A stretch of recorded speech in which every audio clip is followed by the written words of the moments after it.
it's awful to me that 20 people have died in a massive snowstorm. No, excuse me. I think 30 people have died in a massive snowstorm in Western New York and the surrounding area. So yes, I know people are battling with canceled flights, but it gets a lot worse than that. And it's not tragic. For me, the tragedy is that these are folks who were going out to like get groceries, and yeah, they were told not to. That's fine. But if you're looking at the next few days of being snowed in and you don't have any food, you might attempt to do that. I'm bitching about the fact that we have no climate preparedness in this country and that it shouldn't always be on, honestly, it shouldn't be on the cops. Hashtag defund the police and fund climate preparedness. And emergency workers are doing what they can, but still, for me, 30 people dead from a snowstorm is too many. I know it's an unprecedented snowstorm, but these things are only going to get worse and worse and worse and worse. That is what I am bitching about. But what warms my little heart, and the fact that I am now a mother, and being a mom or a parent, basically, it does something to your emotional, your hormones are fucked, is what I'm trying to say.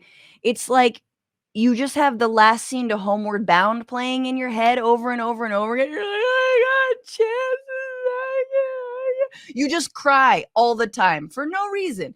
And this storm has led to these beautiful acts of solidarity. There was like a stranded bus of Korean tourists who were taken in by a couple, and they all like cooked food together, and it was like a Merry Christmas.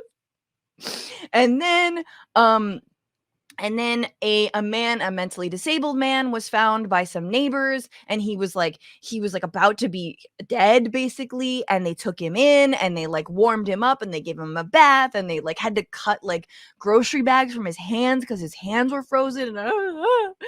And so what I'm saying is, I'm bitching that I don't want to have these stories of like goodwill, but the goodwill still exists. I would like us to get to a point where we have more preparedness. We know what's going to happen. There should be food delivered to everyone. Nationalize Amazon. And Jeff Bezos can freeze in the goddamn cold. That's what I want to say. And with that, let me bring in, for the rest of this show, he is a comedian, a producer, a writer, an actor, a co-host of the podcast that honestly has been keeping me going, The Dollop. And his special, England, Weed, and the Rest, is now out on YouTube. Gareth Reynolds. Hello. Hello. It's nice to be brought in after such heartwarming subject matter. It's just feels good. Is that sarcasm or that... No. I like that the country's not working. I think that's good. That's good to me. Yeah. I do think that I like being, I've been snowed in like twice.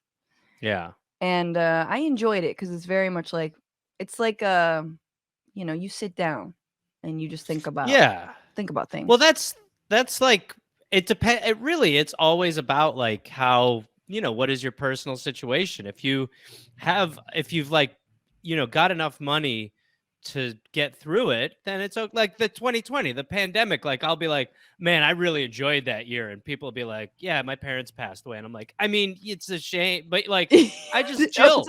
I was about to say it was like the pandemic. No, for thirsty ass comics like us, it was like, no, you don't have to hustle no longer. Shh, sweet child. Like it sucked, like, because I wasn't out working, but I was also like, I cannot go do my job in a way that feels like safe. Not like now where I feel like it's fine, obviously. But then there's people who are like, yeah, I'm like still working I'm still driving a bus, and you're like, right, that's tough. Yeah, right. Oh, didn't think about that. Yeah, I'm essential, and I make $7 an hour. Whoa. Yeah.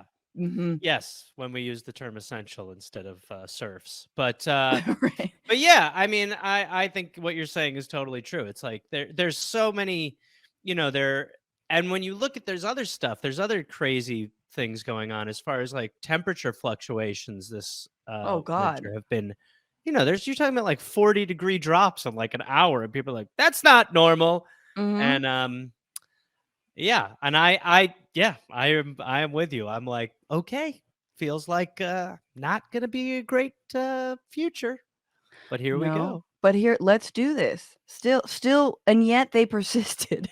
They held Yet out and some yet hope. somehow we find a way to continue to just be like, hey, it's gonna be it's USA.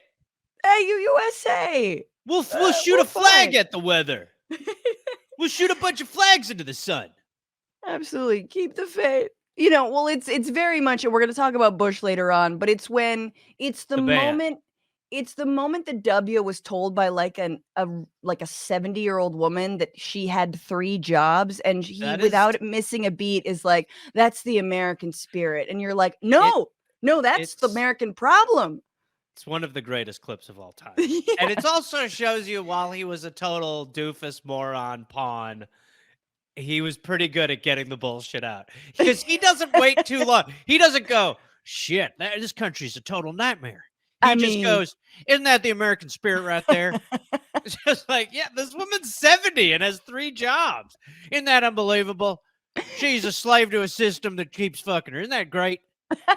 What's going on, Frantifa? If you haven't already, subscribe to this channel right now. Hit that button. And also, you can become a patron and support the show every single week. Get access to bonus episodes and exclusive merchandise. Patreon.com/bitchuation room.